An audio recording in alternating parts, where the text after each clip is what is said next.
പഴയന്നൂർ പൊട്ടൻകോട് ചെമ്മാടുകുളമ്പ് പ്രദേശത്ത് യാത്രാ ദുരിതം. അധികൃതരുടെ അവഗണനയ്ക്കെതിരെ ശക്തമായ പ്രതിഷേധത്തിനൊരുങ്ങുകയാണ് നാട്ടുകാർ. യളനാട് ചെമ്മാട്ടുകുളമ്പ് റോഡിൽ പാലം നിർമ്മിച്ചിട്ടുണ്ടെങ്കിലും വലതുഭാഗത്ത് കൈവരികൾ ഇല്ലാത്തതിനാൽ അപകട ഭീഷണി ഏറെയാണ്. സമീപത്തെ റോഡിന്റെ വീതി കുറവും അപകടങ്ങൾ സൃഷ്ടിക്കുന്നു. നിരവധി വിദ്യാർത്ഥികൾ ദിവസവും യാത്ര ചെയ്യുന്ന പാതയിലാണ് ഈ അവസ്ഥ. എതിരെ ഒരു വാഹനം വന്നാൽ മാറി നിൽക്കുന്നതിനുള്ള വീതി പോലും പാലത്തിലും റോഡിലുമില്ല. നമുക്കിപ്പോ ഈ പാലം പണിതു എന്നുള്ളൊരു മാത്രമുള്ളൂ. നമുക്ക് ഒരു വണ്ടി വരുമ്പോ നേരെ തിരിഞ്ഞു വരാനുള്ളൊരു സംവിധാനമൊന്നും ഇതിലില്ല. സ്ഥലം പോരാ. വീതി വലിയ ടിപ്പറൊക്കെ വരുമ്പോഴേ നേരെ വീതിയിൽ തിരിഞ്ഞു വരാനുള്ളൊരു സ്ഥലം ഇതിൽ പോരാ. അപ്പൊ അത്രയും ബുദ്ധിമുട്ടാണ്. ഇപ്പൊ ഈ പാലം ഉണ്ടെന്ന് നമുക്കൊരു പാലം ഉണ്ടെന്ന് തന്നെ പറയാൻ പറ്റുള്ളൂ. അല്ലാണ്ട് സൗകര്യ കുറവ് നല്ലോണം ഉണ്ട്. പിന്നെ ഇതിലൊരു കൈവരിയില്ല. നമ്മൾ ചെറു കുട്ടികളിലൊക്കെ റോഡിൽ പോയിട്ട് മെയിൻ റോഡിൽ പോയി സ്കൂൾ കൊണ്ടാക്കാൻ പോകുമ്പോൾ ഒരു കൈവരി വേണ്ടേ. മഴ ശക്തമായി തുടരുന്നതിനാൽ ദുരിതം ഇരട്ടിയായി. തോട് പോലെയാകുന്ന റോഡിലൂടെയാണ് പ്രദേശവാസികൾ കടന്നുപോകുന്നത്.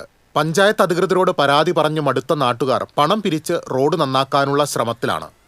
ഒരു മഴ പെയ്ത് കഴിഞ്ഞാല് നേരെ അവിടെ നിന്നുള്ള വെള്ളം കംപ്ലീറ്റ് ഇങ്ങോട്ട് വരും. ഇവിടെ വന്നു കഴിഞ്ഞാൽ നമുക്ക് ഇതിനൊന്നും പോകാൻ പറ്റാണ്ട് കുറെയൊക്കെ ഈ അരികിൽ കല്ലൊക്കെ ഇട്ടിട്ടാണ് ഞങ്ങള് അത് കൂടെ ഓരോ കല്ല് ചവിട്ടിയിട്ടൊക്കെയാണ് ഞങ്ങൾ നടന്നു പോയത്. അപ്പൊ ഭയങ്കര ബുദ്ധിമുട്ട് പറഞ്ഞാൽ ഭയങ്കര ബുദ്ധിമുട്ടാണ്. ആദ്യം നമ്മൾ ഇതേമാതിരി ഒരു പഞ്ചായത്ത് മെമ്പറിന്റെ അടുത്ത് ആദ്യത്തെ ജയിച്ച് പാസ്സായ ആ മെമ്പറിനോട് ഞങ്ങൾ പറഞ്ഞു, ഇവിടുത്തെ വാർഡ് മെമ്പറിനോട് പറഞ്ഞു. അപ്പൊ മൂപ്പര് ഇതേമാതിരി 6000 രൂപ നമുക്ക് പാസ്സായിട്ടുണ്ട് പറഞ്ഞു. എന്നിട്ട് ഞങ്ങൾ ഈ അയൽവക്കക്കാരൊക്കെ ഷെയർ ഇട്ടിട്ട് എടുക്കാന്ന് പറഞ്ഞാണ്. അപ്പോഴേക്കും ഇലക്ഷൻ മാറി ഇപ്പോഴത്തെ വാർഡ് മെമ്പറോട് സംസാരിച്ചു. അവര് ബന്ധപ്പെട്ടിട്ട് ഒരു ടിപ്പറുകാരൻ വന്നിട്ട് ഇവിടെ വന്നിട്ട് നോക്കി ഇതിലേക്ക് എത്ര ലോഡ് കോറി വെസ്റ്റ് വേണ്ടി വരുന്നൊക്കെ സംസാരിക്കുകയൊക്കെ ചെയ്തു. വന്ന് നോക്കിയിട്ട് പോയി. പിന്നെ യാതൊരു ചത്തുമില്ല. പിന്നെ നിരവധി കുടുംബങ്ങൾ പാർക്കുന്ന പ്രദേശത്ത് റോഡിന്റെ വശങ്ങൾ കാട് പിടിച്ചു കിടക്കുന്നു. ഇനിയും പഞ്ചായത്ത് അധികൃതർ അവഗണന തുടർന്നാൽ ശക്തമായ പ്രതിഷേധത്തിലേക്ക് നീങ്ങുമെന്നാണ് പ്രദേശവാസികളുടെ മുന്നറിയിപ്പ്.